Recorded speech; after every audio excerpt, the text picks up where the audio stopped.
This episode of Scam School brought to you by Netflix.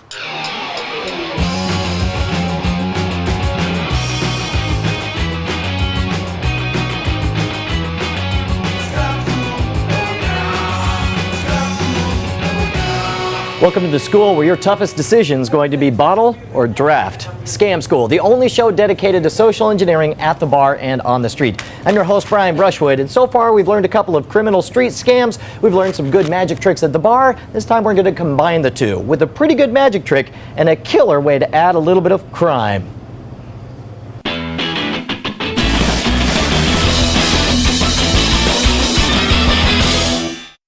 How's it going, Louise? I'm Brian. How are you doing? I'm good, thanks. I gotta tell you, Okay. I know a very, very good magic trick. Oh, yeah? I don't know if you're prepared for how good this is. You have to try it, eh? But we need, now I'm gonna ask something a little bit unconventional. We need something worth of value to make this interesting. Do you have 20 bucks on you? Get it.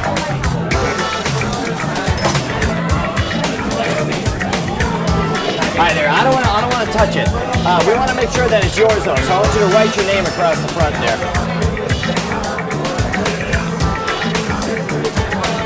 Louise, there we go for there. That's your handwriting. I tell you what I also need. I'm going to couple this up. I'm going to keep this in view, but I need a pint glass and a napkin.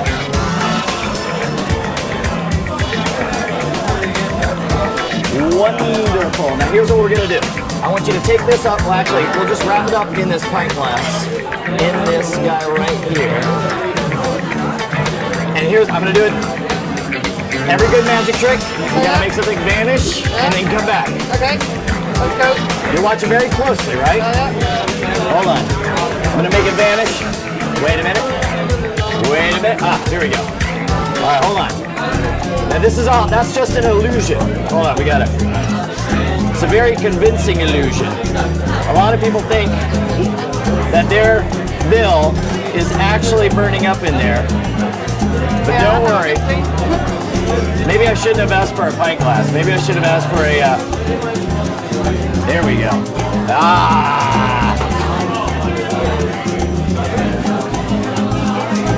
Wait for it.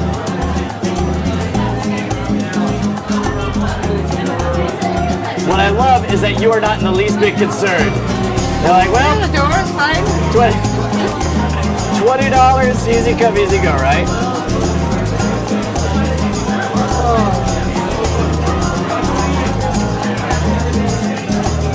Are you ready? Yeah. Here's the big finale. Just like that, your $20 is gone. Don't you have to tip me then? You're like, wow, Brian, that is a really shitty trick. No, but it actually gets better. Are you ready? Yeah. To be honest, these ashes, Oh, sorry. they're all, these are, no, that's all right. These are all just special effects here. Okay. Because what's going to happen, your bill, believe it or not, isn't even here. I mean, obviously it's gone. Your bill's gone. But, you ready for this? Alakazam, alakazoo.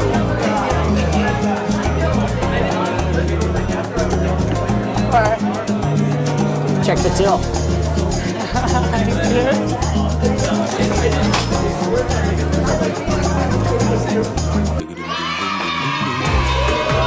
That's great. That's not bad, huh? I have to leave it in there because it came to there in the first That's place. all right. Yeah, no, it belongs in there. It belongs in there.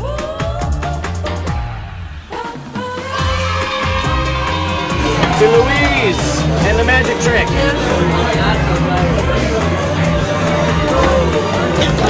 All right, Louise. There's an epilogue to this story because the trick I pulled was not to make your 20 vanish here and appear over there.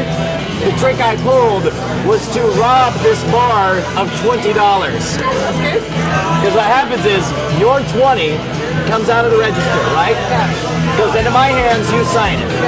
I do a little switcheroo, swapping a 20 for a $1 bill. The 20 gets handed out behind my back to my associate, Mike, who runs down and spends it down there. Now that does get it back in the register. But what it also does, you forget that he gets the change from that 20 and the value of the drink he bought. So he actually comes up $20 ahead. Now, theoretically, you could do this with a $100 bill, but personally, I think 100 is a little too conspicuous. I think people get wise to, hey, what's this 100 with my other bartender's name written across the front? But it works pretty well with the $20 bill, and you did a great job. Appreciate it, Louise. I owe you $20. I'll get that back to you. You can tip me, I'll give you 100, Phil. Yeah, I'll give you 100. Why not? You gave me a Jaeger. That works out good. There's a ton that I love about this scam. The fact that it's a trick wrapped up in a scam, wrapped up in a magic trick. The fact that the setup is so elegant, that the takedown is so perfect. It only has one little problem, and that it's illegal. So unfortunately, all of the previous was for intellectual purposes only. Let's talk about some homework.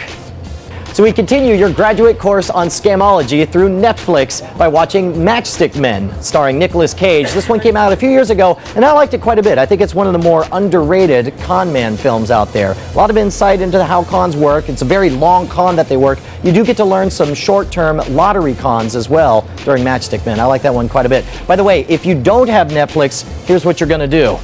The Netflix plans start from $4.99. As a new member, you get a no-risk 2-week free trial membership.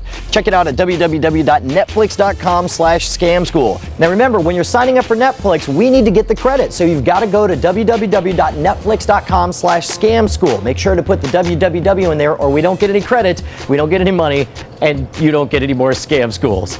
Let's take a little bit of Q&A. From the forums, Colt V writes, how do you handle a tough audience who constantly tries to mess your trick up? For example, people who insist on not telling you which card they were thinking of when you try to perform the mind control scam, or people who insist you shuffle the deck of cards their way.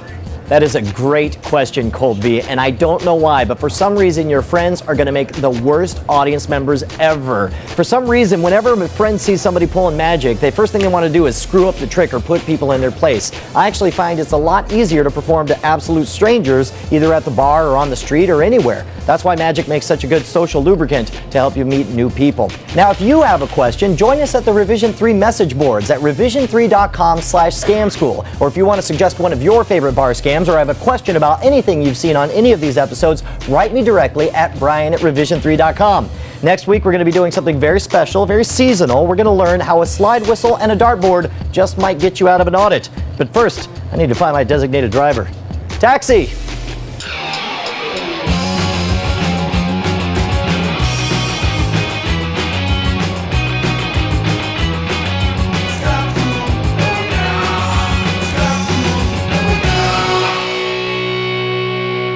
Catch me in your hometown. Now you can get live updates about Scam School meetups, follow my tour schedule, and join live online practice sessions by following me, Brian Brushwood, on Twitter. Head over to twitter.com/Schwood and click on the follow button. That's SHWOOD. Can't wait to hear from you guys.